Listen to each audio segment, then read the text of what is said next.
हर किताब अपने भीतर एक ब्रह्मांड समेटे होती है और जब वो किताब हो मृत्युंजय, तब हर शब्द बन जाता है एक युद्ध। ये सिर्फ कर्ण की कथा नहीं, ये है एक वीर योद्धा की आत्मगाथा जो जन्म से नहीं कर्म से महान बना। किताब क्रॉनिकल्स पर आपका स्वागत है, जहां हम प्रस्तुत कर रहे हैं शिवाजी सावंत कृत मृत्युंजय का गूढ़ और गहराई से भरा सारांश 7 भागों में। मृत्युंजय के 7 भाग। भाग 1, मैं कर्ण बोल रहा हूं। भाग 2, शिक्षा, परशुराम और शाप। भाग 3, दुर्योधन की मित्रता और अंगराज की उपाधि।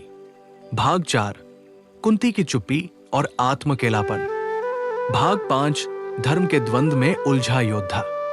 भाग 6, युद्ध से पूर्व कुंती से हुआ रहस्योद्घाटन। भाग 7, वीरगति और मृत्यु को भी जीतने वाला मृत्युंजय। हर भाग में है संघर्ष, हर शब्द में है वेदना। तो आइए कर्ण की इस अमर कथा को जीते हैं, सिर्फ किताब क्रॉनिकल्स पर। मिला है। बिल्कुल, ये पहला भाग है जिसका टाइटल ही है मैं कर्ण बोल रहा हूँ। कहते हैं ना कि कुछ लोग तो राजघरानों में पैदा होते हैं और कुछ वो जन्म से ही महान होते हैं। आज हम उसी एक शख्स की कहानी की परतें खोलेंगे जिसका जन्म ही एक पहेली जैसा था। बिल्कुल। और देखिए, हमारा मकसद सिर्फ कहानी दोहराना नहीं है, हम कोशिश करेंगे कर्ण के शुरुआती जीवन को समझने की, वो भी उसकी अपनी नजर से। हाँ, ये जरूरी है। वो सामाजिक हालात क्या थे जिन्होंने उसे बनाया, उसे गढ़ा। हम देखेंगे कि पहचान का सवाल, समाज का नकारना और उसकी अपनी काबिलियत, ये मुद्दे कैसे उसकी कहानी की जड़ें बनते हैं। जैसा वो खुद कहता है, मैं कर्ण बोल रहा हूँ, ये सिर्फ एक लाइन नहीं है, इसमें पूरी जिंदगी का वजन है एक तरह से। हाँ, और कहानी वो शुरू करता है अपनी पहचान बताकर, सूत पुत्र, मतलब रथ चलाने वाले का बेटा।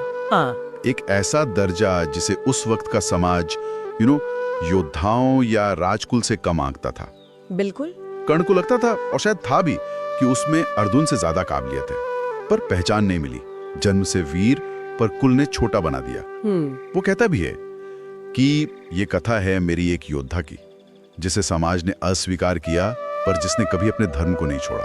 ये अपने आप में कितना बड़ा दावा है। और यही देखिए सावंत जी का कमाल है, वो कर्ण की आवाज में जो दर्द और जो चुनौती भरते हैं ना, वो सिर्फ एक किरदार का दुखड़ा नहीं लगता। सही कहा। ये उस वक्त की जो सामाजिक जकड़न थी, उस पर एक सीधी टिप्पणी है असल में। सूत पुत्र का लेबल सिर्फ एक पहचान नहीं था, ये वो दीवार थी जिससे कर्ण लगातार सारी जिंदगी टकराता रहा। ये सिर्फ परिचय नहीं है, बल्कि उसकी पूरी जिंदगी का जो द्वंद्व है ना, उसका निचोड़ है, पहचाने न जाने की पीड़ा। और ये पीड़ा शुरू कहाँ से होती है? उसके जन्म से ही।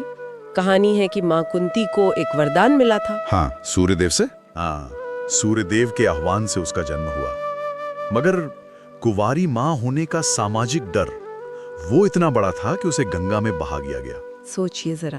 कर्ण का सवाल है, और ये सीधा दिल पे लगता है। माँ ने मुझे जन्म तो दिया, पर नाम नहीं, जीवन तो दिया, पर पहचान नहीं। क्या यही मेरा अपराध था?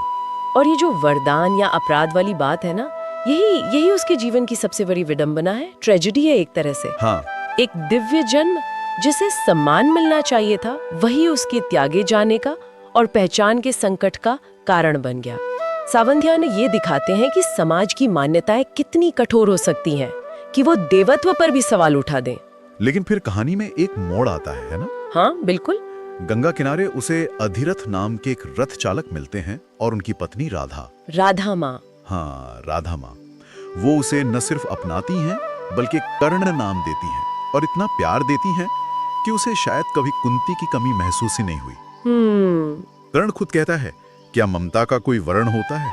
राधा माँ मेरे लिए वो सब कुछ थी जो एक सच्ची माँ हो सकती है। ये विरोधाभास देखे कितना गहरा है। जन्म देने वाली माँ ने त्याग दिया, लेकिन पालने वाली माँ ने, जो सामाजिक तौर पर नीचे कुल की मानी जाती थी, उन्होंने असीम स्नेह दिया। सही है। ये दिखाता है कि रिश्ते सिर्फ खून के नहीं होते, वो स्नेह से, समर्पण से बनते हैं। लेकिन यहाँ एक और परत है। क्या? कि घर के अंदर का ये प्यार, ये बाहरी दुनिया के तिरस्कार को पूरी तरह मिटा नहीं पाया। वो सूत पुत्र का ठप्पा तो बाहर बना ही रहा ना। अच्छा, हाँ, ये बात भी है। और ये कश्मकश कर्ण के अंदर हमेशा चलती रही होगी। घर में बेशक माँ का आंचल मिला, पर दरवाजे के बाहर समाज तो उसे उसके कुल से ही पहचानता था। और इसी माहौल में कर्ण की एक और खासियत उभरने लगी। हाँ, कौन सी? उसकी धनुर्विद्या।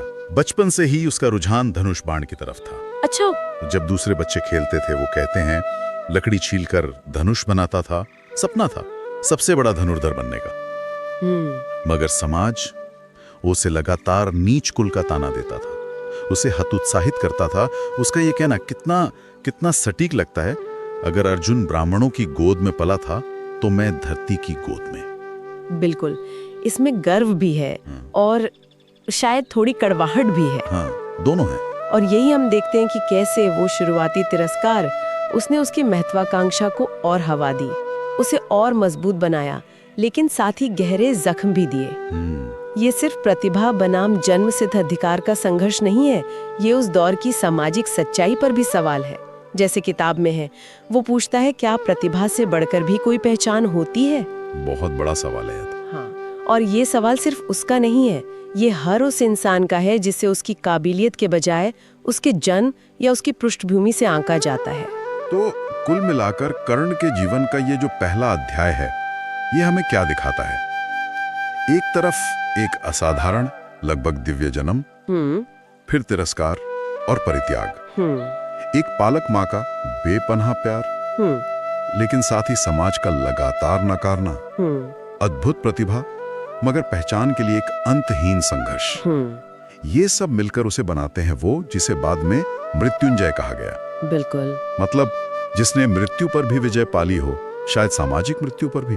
हाँ, हो सकता है। जैसा वो खुद को बताता है, मैं वो हूँ जो सूर्य की छाया में जन्मा, अपमान की आग में तपकर बना मृत्युंजय। कर्ण की ये शुरुआती कहानी ये वाकई एक गहरा सवाल हमारे सामने छोड़ जाती है। क्या?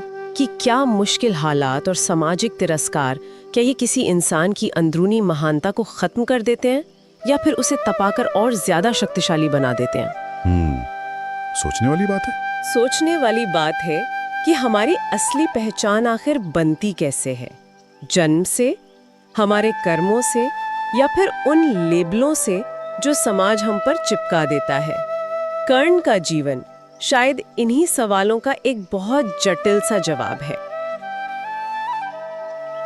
अगर आपको मृत्युंजय का पहला भाग पसंद आया हो तो इसे लाइक करें, अपने दोस्तों के साथ इस वीडियो को जरूर शेयर करें और कमेंट में बताएं आज की कहानी का कौन सा हिस्सा आपको सबसे ज्यादा छू गया। आपकी राय हमारे लिए बेहद कीमती है। ऑडियो बुक आखिर तक सुनने के लिए धन्यवाद।